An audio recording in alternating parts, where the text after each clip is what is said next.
Bicol, Bicolandia. Saan po, ano mo masakit sa atin, mami? Ito, lower back pain ko, tsaka yung Pwede rin ako. Opo, sige po. Sumakita na lang ako. yung tawag dito, itong tuhod ko, masakit. Tapos Okay po. frozen shoulder ko. Frozen shoulder. Pero ito, Wala po kayong mga opera, mga Wala naman. before, mga disgrasya, wala, mga... pero diabetic. Walang problema kung diabetic.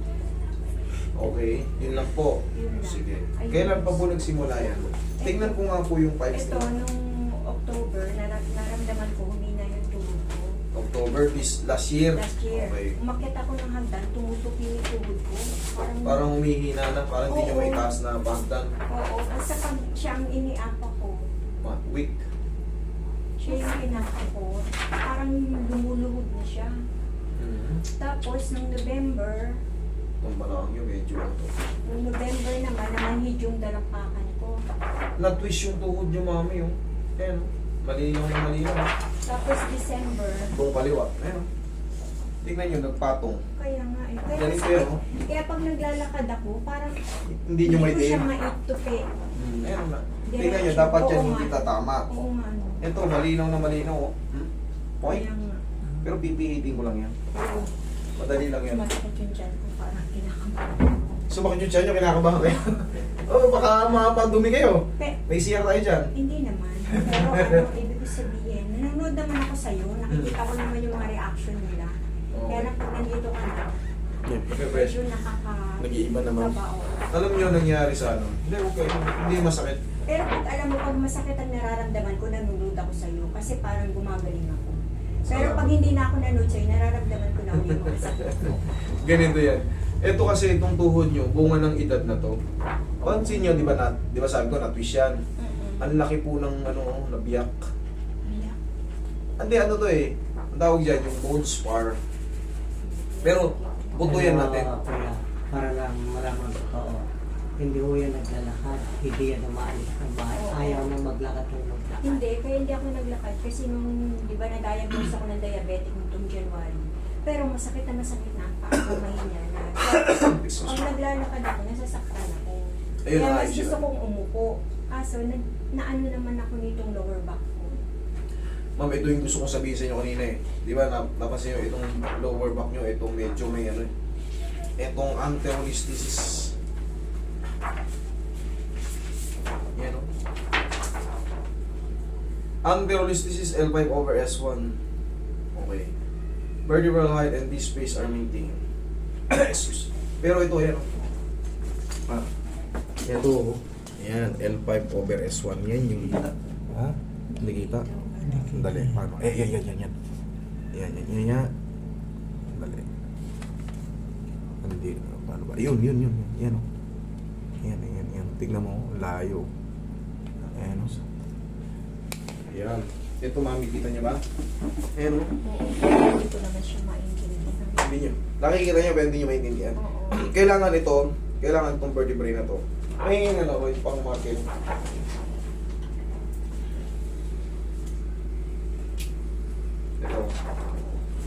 Ito kailangan magkapantay yan. Tingnan mo pantay-pantay yan. Yung edge, ito, andito na yung ano nyo. Maayos. Itutulak natin yan, mami, tapos maglagay kayo ng ano. Maglagay kayo ng tinatawag na brace. Okay? Wala akong dalawa. Pero yung sumasakit sa akin, ewan ko sa sciatic nerve pain ko. Kasi masakit dito eh. Oh. Kasi minsan wala talaga akong pwesto. Upo, iga, lakad. Para lang magkaroon pa kayo ng knowledge about sa ganyan. Yung nararamdaman nyo, bunga po yan ng anterolisthesis. Lahat po yan, ganito po kasi yan, mami. Pag nasira yung disc nyo, at tulad niya, nagbago na, umusog na. Halos. Yung wala naman sa 1/4 na nga nasa 1/16 yung umusog. Yan ang L5S1. Ngayon, bakit sumasakit daw yung dito ni mami? Oo. That is connected. Ibig sabihin, naiipit na yung mga spinal nerve or sciatic nerve. Kaya nagraradiate dyan papunta sa legs niya, sa puwet niya, pag ganun. Oo. Yan. Pati yung weakness ko. Blood circulation po ang napipigil dyan eh. Blood circulation, oxygen, kaya tandaan nyo magnanamp yan. Ito, di ba? Blood circulation. Alam niyo naman sa pulsuhan, di ba? Oo. O, pindutin ko yung pulsuhan nyo. Tignan niyo Oo, mararamdaman. siyempre, nangangapan. Magnanam. Oo. Kasi tigil na po yung blood circulation. The same lang din po yan dyan. Sabi kasi ng Magkaiba doktor, lang ng tawag. ano, Yes po. peripheral. Taong diabetiko. Tama yung doktor. Tama yun. Dadagdagan ko lang. Kasi ang taong diabetic, mas malapot yung blood circulation natin. Kaya kahit wala kayong lumbar problem, makakaramdam kayo ng mga tingling, numbness, mabilis kayong mamanhid pag nakaupo kayo. That is normal sa diabetic person. Yun po yun, yung sinasabi nito. Na normal lang yun, nagkakaroon na ng ganun pakaramdam. Pero sa inyo, bukod doon, meron kayong anterolist disease. Isa pa yun sa magpapahirap.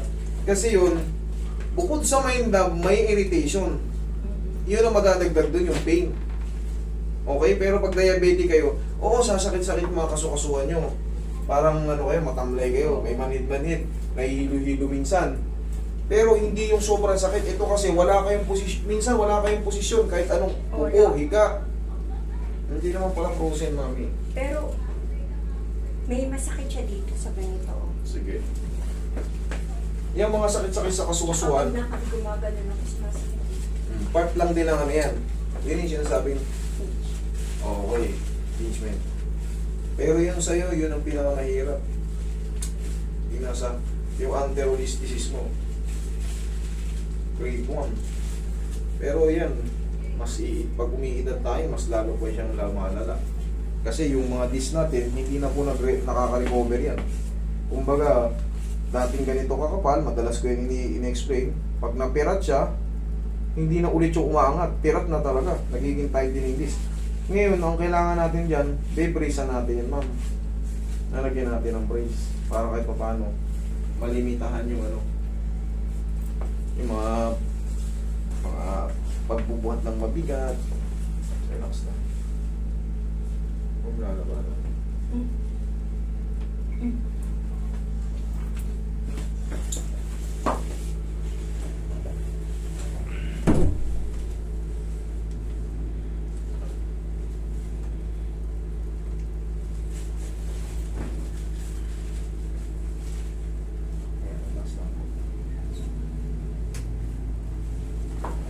Sige, higa kayo patagilid. Sige, higa patagilid. Daan kayo sa mga mall, bili kayo ng ano, brace sa balakang kasi ilang taon na kayo ngayon, mami? Oo, bata pa kayo. Wala pa kayo senior. Pag dumating ang senior citizen age nyo, mas pahihirapan pa kayo to. Relax lang ha. Kung nanabanan na. Kabilang sa'yo.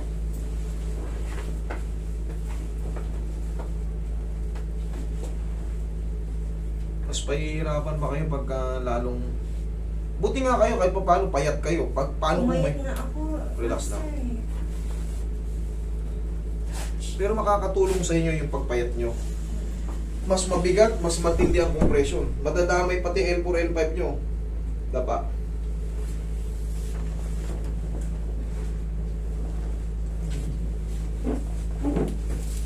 Tignan nyo kahit pa paano napapansin nyo nakakalakad pa kayo ng malayo.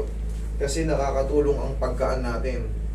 Pag nag-gain kayo ng weight, naku po, tapos meron kayong discompression, wala na. Dati 60 kilos ako, ngayon 49 na lang ako.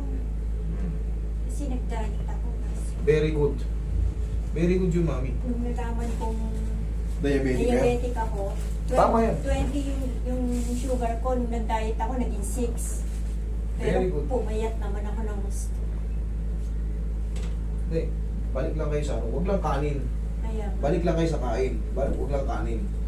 Kumbaga maraming ibang alternatibong pagkain eh. Kung kakain kayo ng kanin, konti lang, mas maraming ulam. Relax lang. yung napanood ko kayo, lagi na ako nanonood. Salamat. Kasi nakakaramdam na ako ng paggaling eh.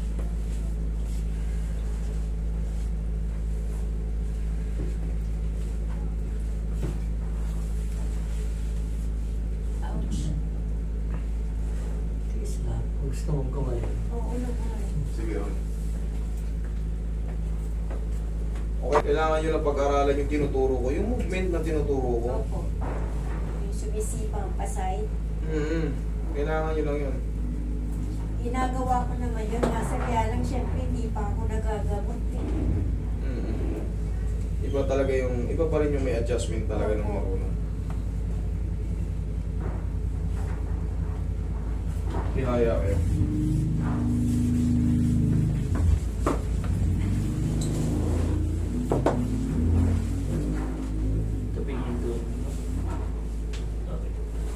Sa lalong madaling panahon, bili kayo ng brace. Sir, Meron naman ako sa bahay. ayun pala eh. Tapos ang kabit niyan, kalahati ng puwet. Okay, relax Galing. na. Inhale. Exhale. Kalahati ng puwet siya. Diyan ka lang muna ako. Tatayo ka. Diyan few seconds lang. Pag ganito, hindi dito yung pag ganyan. Ah, Dito. O, napakinggan ko po kayo dyan. Nakita mo yun? Opo. Kasi ang tama mo sa pinaka babang baba. Ito yung tama ni Ma'am. So, dapat kasi yan, pag nakita nyo yung x-ray niyan or yung actual niyan, ganito, semi-actual na to, kailangan may tutulak siya ng pag ganun. Kasi pag ito lang tinulak mo na nakabend na yun, useless siya. Kaya kailangan pag ganun. Para makabalik yun sa may anterolisthesis mo. Uy.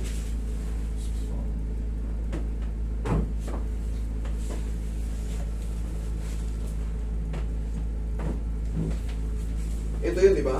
Ito po. Napiliitin dito eh.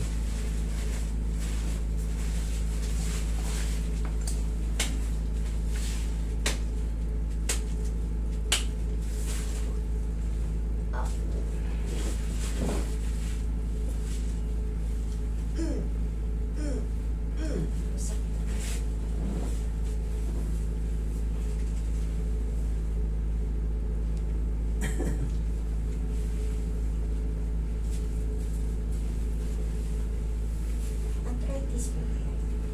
Yes, consider arthritis, osteoarthritis. Once na may nakikita sa inyo mga bone spar or yung mga sobra-sobrang buto na maliliit, consider po yan, osteoarthritis. Nagbabago lang ang katawagan, depende na yan sa itsura mo, no? yung kaya ang apo ko, kaya, meron siyang Scoliosis. scoliosis, baka po niya mahihirap kaya yun.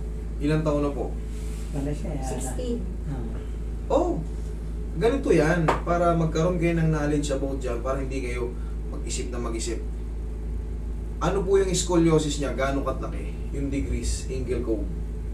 Maliit Hindi na. pa na, Hindi pero pa gumano na yung Balikan parang na. scapula niya. Pero hindi naman S. Kaya nga po, yun nga po yan. Gusto nga niyan, gusto Pagka, nga niya yan, ng mawawa, mga- sa scoliosis po, ang kaliwanagan dyan, inborn po yan. Bata ka pala may ganyan. Nagugulat ka lang pag lumalaki na yung bata, ba, ba't lumiko na siya? Yan, gumagano. Kasi siyempre sinusundan ng bata yung paglaki niya. Ang tulong naming mga ganitong nagbo-bone setting, bata pa lang na-align na, tapos bebracean. Yun ang standard procedure dyan, yun ang tamang procedure. Adjust, brace, adjust, brace. Pero pag yan, hinayaan nyo lang walang brace at hindi nyo pina-adjust, mangangawit yung likod niya. Pangkaraniwan nyo, pag nagtrabaho siya, may binuhat siya, kahit gawaing bahay lang, mas mabilis mangawit yung ano ganyan. Nagbabag siya, mas mabilis mangawit. Tapos, pag nanonood siya ng TV, slouch position, susundan niya kasi, no, nagsiselfone, doon siya komportable kasi yung buto niya nakaganon. Susundan niya yun. Ngayon, habang lumalaki, ang katulad niya, 16, ano yung babae, lalaki? Babae. O hanggang 18, may 2 years pa, baka lumaki pa yan. Sabihin natin, granting na 10 degrees angle cove siya. Yung 10 na yun, maaari pang dumoble yun sa loob ng 2 years. Kasi, 18 stop, mag-stop siya. oo, ang babae, umi-stop sa paglaki hanggang 18 eh. Minsan nga hanggang 19 pa. Minsan naman, humihinto na yung pag-edad pagka malalaman nyo yung nag-matured na siya. Makikita nyo kung nag-matured na talaga. Tinigyawat na, nagkaroon na ng mga mens, tapos iba na yung kilos niya, talagang yung parang bang dalagang-dalaga na. Lalaki na lang yung mga isang inch na lang eh. Pero siyempre, sa buto yung problema eh. Habang lumalaki, nasusundan niya yun. Kaya lalong nagiging ganon. Pero mapipigil yun pag inalign. Okay? Pero hindi po yun bumabalik sa 0-0. Yung 10, magiging 8 lang yun, or 7, or 6. Pero never po yun magiging 0-0. Okay? Tapos, ang benepisyo, syempre, mawawala yung alay niya. Thank you. Sige. Pagtatayo, tagilid mo na. Yan. Very good. Yan. Yan ang tamang pagtayo. Mami, pagkagising sa umaga, okay nyo gawin nyo yung natututo. Yung napapanood nyo sa akin. Sige, testing nyo muna yung tuhod nyo. Ayusin nyo muna yung sapatos nyo. Ayusin yung sapatos nyo. Ayusin nyo muna. Testing nyo muna kung masakit. Kasi hirap si mami sa paglakad sa tuhod masakit eh. Sige, testing nyo muna. Kung okay na yung tuhod nyo. No. Hindi nakitalik mo ito. Walang problema dyan. Oo. Dito meron. Pero hindi ito nawala. O sige. Meron pa, pero mas kaya na. Opo. Okay. Yung balakang nyo, okay. Ay, sa yatik ako, sana hindi bumalik. Okay na, ibig sabihin, hindi bumalik. Lagyan nyo lang ng brace yan. Kumbaga, yan na yung pinaka-fix niyan eh. Kailangan yan, ma-maintain ng ganyan. Okay? Gaya nga nasabi ni ma'am, sana hindi bumalik. Ibig sabihin, okay ngayon. Yun nga, para hindi bumalik, Natatakot ako eh, kasi pagka sumasakit talaga umiiyak. i-fold nyo. Ngayon, sige, upo kayo, mami. Paliwanagan ko pa kayo. Sabihin na natin, granting na, nakauwi na kayo. Nasa Bicol na kayo. Hindi kayo makatulog, sakit. Oo. Pa, sakit, dalhin mo ko kayo. Kahit hindi kayo, umiga kayo ng iposisyon nyo yung sarili nyo. Sir, halika dito, sir. Ikaw malood nito, sir. Okay. Para kay ma'am. Kunyari, aray, ang sakit. O yan. Ngayon, ang masakit sa kanya, ito, sa kana o kaya kaliwa. Sir, ang dinan mo yung sa kaliwa. Ayan, nandyan. Pumusisyon ka ng ganyan. Balikan Tapos? naman ang ginagawa ko. Dito ako pumuposisyon sa walang Dinan mo yung muna yung masakit. Basta, wait lang, mami. Papaliwanag ko lang sa inyo kasi medyo malayo kayo eh. Hindi kayo kagad makakatawid dito. Bicol sila eh. Sabi natin, ito yung masakit. Pumusisyon ka ng ganito tapos tayo itulak mo siya. Pag ano? Itulak mo yung dito, tapos pag ano. Magka-opposite. Oo. Sabihin. Tutunog yun. O, Ay, tapos, ipupus ko siya papunta ron, ikaw ipapus papunta rito. yes. Kagaya ng ginawa ko kanina. Tapos, apusan mo ng pau.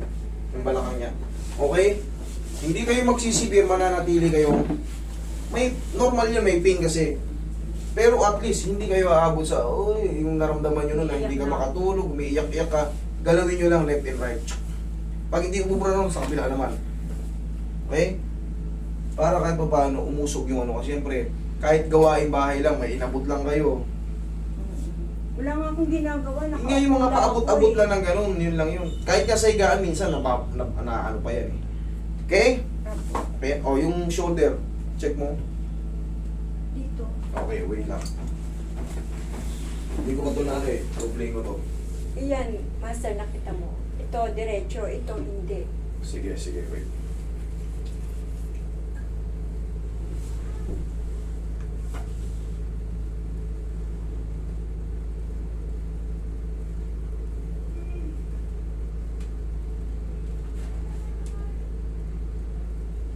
Sir ikaw ang ako. Tinuruan na kita. Basta pag, siyempre meron siyang anterolist disease. Yung mapagyuko-yuko niya. Tapos kailangan ma-brace siya agad kahit pa paano malimitahan yung mga...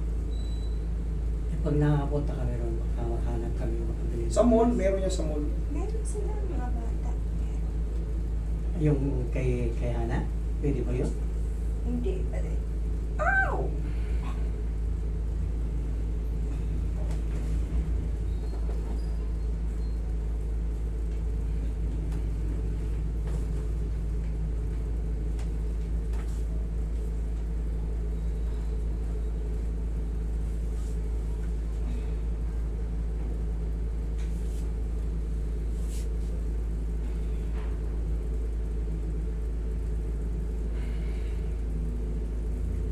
Nalaman na yata.